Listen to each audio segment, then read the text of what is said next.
और कालिया नाग की कहानी तो सुनी होगी, जिसमें श्री कृष्ण भगवान ने उस भयंकर बड़े विशाल नाग को परास्त कर उस नदी को छोड़कर जाने पर और कभी किसी और को न मारने पर और शांति से रहने पर विवश कर दिया था। आइए मैं आपको यह अद्भुत कथा सुनाता हूँ। गोकुल के पास बहने वाली यमुना नदी कभी इतनी सुंदर और निर्मल थी कि लोग उसकी पूजा किया करते थे, पर समय के साथ नदी का पानी काला पड़ने लगा। उसकी वजह थी कालिया नाग। वह एक भयानक और विशाल जहरीला नाग था, जो यमुना के गहरे पानी में अपना डेरा जमाकर बैठा था। उसकी विषैली सांसों ने नदी को जहरीला कर दिया था। नदी के किनारे के पेड़ सूख गए थे, मछलियां मर चुकी थी, और सबसे बड़ी बात, गांव वालों की हिम्मत नहीं होती थी कि वे नदी के करीब भी जाएं। गोकुल के लोग बहुत परेशान थे। गाय प्यास से तड़प रही थी, पर कोई उन्हें नदी के पास ले जाने की हिम्मत नहीं करता। एक दिन कान्हा अपने दोस्तों के साथ खेल रहे थे। कान्हा तो पहले से सब जानते ही थे, लेकिन दोस्तों से इस बात से अनजान बनकर हंसते हुए बोले, क्या हुआ, यमुना में कोई राक्षस बैठा है? उनके दोस्त बोले, कान्हा, वह कोई साधारण राक्षस नहीं है, वह एक विशाल नाग है जिसका जहर सब कुछ नष्ट कर देता है। कान्हा मुस्कुराते हुए बोले, तो फिर हम देखते हैं। उनके दोस्त डर गए। उन्होंने कहा, नहीं कान्हा, तुम नदी के पास मत जाओ, वह नाग तुम्हें खा जाएगा। पर कान्हा तो सब जानते थे और वह धरती पर आए इसलिए थे कि ऐसे दुष्टों का नाश कर सके। उन्होंने अपनी मुरली उठाई और यमुना के पास पहुंच गए। उनके दोस्त उन्हें रोकते रहे और बात जब गोकुलवासियों और माता यशोदा तक पहुंची तो पूरा गांव यमुना के पास आ गया। सबने कान्हा को रोकने की कोशिश की, लेकिन कान्हा कहाँ मानने वाले थे। कूद गए यमुना नदी में।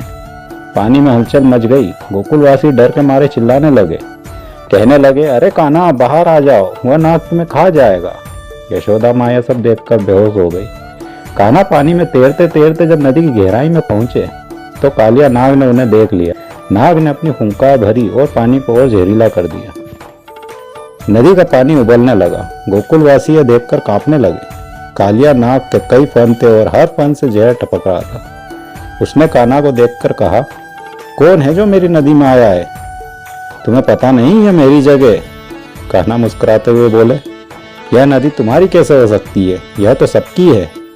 कालिया गुस्से में आ गया। उसने अपनी फुंकार से कान्हा को डराने की कोशिश की, पर कान्हा बिल्कुल शांत थे। उन्होंने अपनी चंचलता के साथ कालिया की तरफ देखा और कहा, चलो देखते हैं तुम्हारी ताकत कितनी है। यह सुनकर कालिया ने कान्हा पर हमला कर दिया। उसने अपने विशाल शरीर से कान्हा को लपेटने की कोशिश की, लेकिन कान्हा ने कालिया के फन को पकड़ लिया और उसे अपनी पकड़ में ले लिया। कालिया ने अपनी पूरी ताकत लगाई, पर वह कान्हा की पकड़ से छूट नहीं पाया।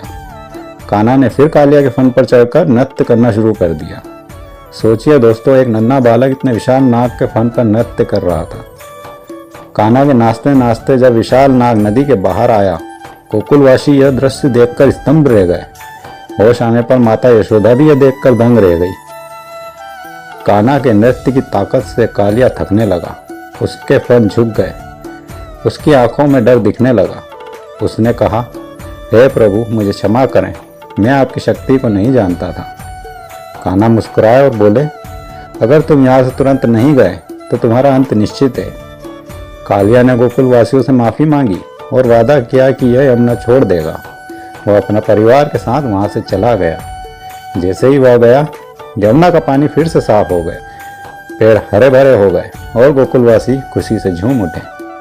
गांव वालों ने दौड़कर कान्हा को गले लगाया। यशोदा मैया ने अपने लाल को गोद में उठा लिया और रोते हुए कहा, तूने यह सब क्यों किया कान्हा? अगर तुझे कुछ हो जाता तो मैं क्या करती? कान्हा ने हंसते हुए कहा, मैया, मैं तो सबकी रक्षा करने के लिए ही आया हूँ।